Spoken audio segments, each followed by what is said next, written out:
بسم اللہ الرحمن الرحیم۔ درود ان پر، سلام ان پر۔ یہ ایک سچا واقعہ ہے۔ ٹیلی ویژن میں ایک پروگرام عالم آن لائن آیا کرتا تھا۔ اس پروگرام میں ہم نے یہ واقعہ ان صاحب کی زبانی سنا جن کے ساتھ یہ پیش آیا۔ الفاظ کا رد و بدل ہو سکتا ہے، اس کے لیے پیش کی معذرت۔ تو آئیں واقعہ کی طرف چلتے ہیں۔ میزبان: تو حاجی صاحب ہمارے ناظرین کو بتائیں ہوا کیا تھا۔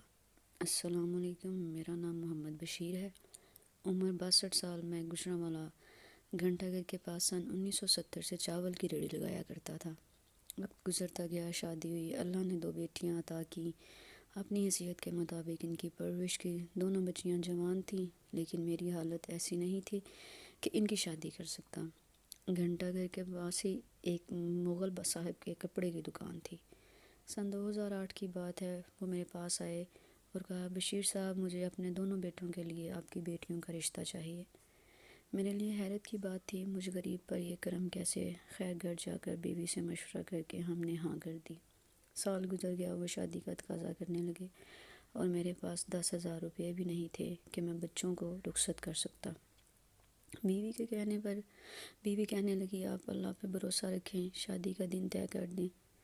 ہم نے طے کر دی، 25 نومبر 2009۔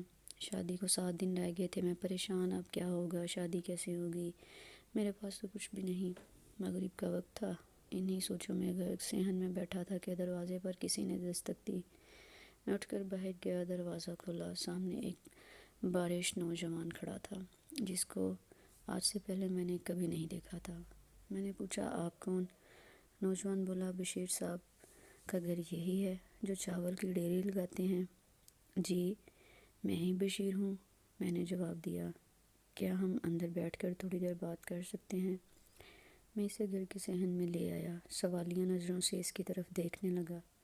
اس کی آنکھوں سے آنسو بہنے لگے۔ بولا، میں کراچی سے آیا ہوں اور 2 دن سے آپ کو تلاش کر رہا ہوں۔ مجھے بتائیں، آپ ایسا کیا عمل کرتے ہیں کہ مجھے وہاں مدینہ پاک سے حکم ملا ہے کہ گجرانوالہ جاؤ، ہمارے غلام کی مدد کرو، اس کی بیٹیوں کی شادی ہے۔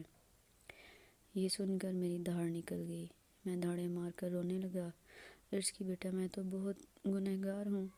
ہاں، پچھلے 45 سال سے بلا ناغہ سرکار کی بارگاہ میں درود سلام پڑھا کرتا ہوں، اور تو کچھ نہیں۔ وہ نوجوان رونے لگا، بولا، جن پر آپ درود پڑھتے ہیں انہوں نے ہی مجھے بھیجا ہے کہ اس کے ہاتھ میں بریف کیس تھا، وہ مجھے دیا، مجھے گلے سے لگایا، بنا اپنا نام پتہ بتائے مجھے مل کر رخصت ہو گیا۔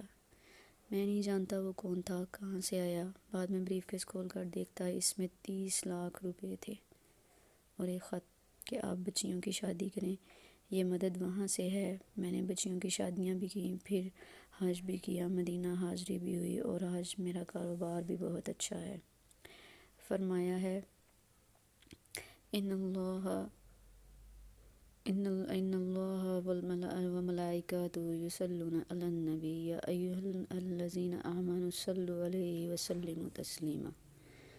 سورہ احزاب کی آیت نمبر 56 میں ہے، بے شک اللہ اور اس کے فرشتے نبی صلی اللہ علیہ وآلہ وسلم پر درود بھیجتے ہیں۔ اے ایمان والو، تم بھی آپ صلی اللہ علیہ وآلہ وسلم پر درود بھیجو۔ اللہم صلی علی محمد وعلی آل محمد کما صلیت علی ابراہیم وعلی آل ابراہیم انک حمید مجید۔ اللہم بارک علی محمد وعلی آل محمد کما بارکت علی ابراہیم وعلی آل ابراہیم انک حمید مجید۔ اللہ پاک ہم سب کو اپنے نبی صلی اللہ علیہ وآلہ وسلم پر کثرت سے درود بھیجنے والا بنائے، آمین۔